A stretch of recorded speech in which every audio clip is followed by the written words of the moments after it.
first time we've had 5 generations of employees all working together.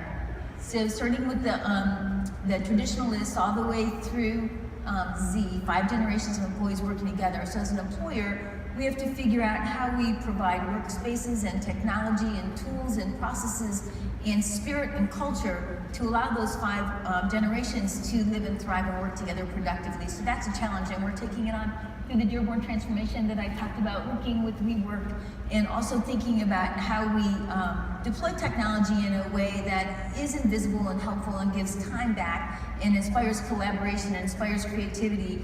We've also done things like create space for our employees. I launched something called Power Up Time, and one of my worries was we were telling our employees to innovate and create, but they didn't have any space to do it. And if they took space to do it, were they getting in trouble from their supervisors because their heads weren't to the grindstone? So I sent a meeting notice to 11,000 of my employees and said, during this time, 4 hours on Friday afternoon, and you can take this meeting notice and move it wherever you want. That's your time. Read a book, learn a language, collaborate with a colleague, do a POC, do a pilot, fix a problem that's always been bugging you in your area. And the response has been pretty overwhelming, just to give that space back. I do have to confess, I didn't ask my boss, Mark Field, for permission to do it. I just did it, and then I told him after.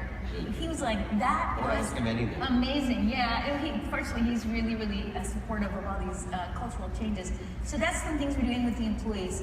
As far as IoT for the end customer, as we talked about, Jeremy's vision of the infrastructure, I think we all agree when we see these pieces coming together.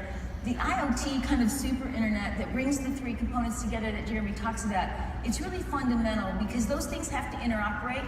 If they don't interoperate, none of this is going to happen. One piece has to inform the other piece, and that's going to be through thinking through an architecture and how the data moves around and is used to inform each of the other pieces. So it's really, really key. Today, there are no standards like for V2V, vehicle-to-vehicle communication. So getting back to my comment on policy, some of those policies and standards are going to be fundamental to making this happen.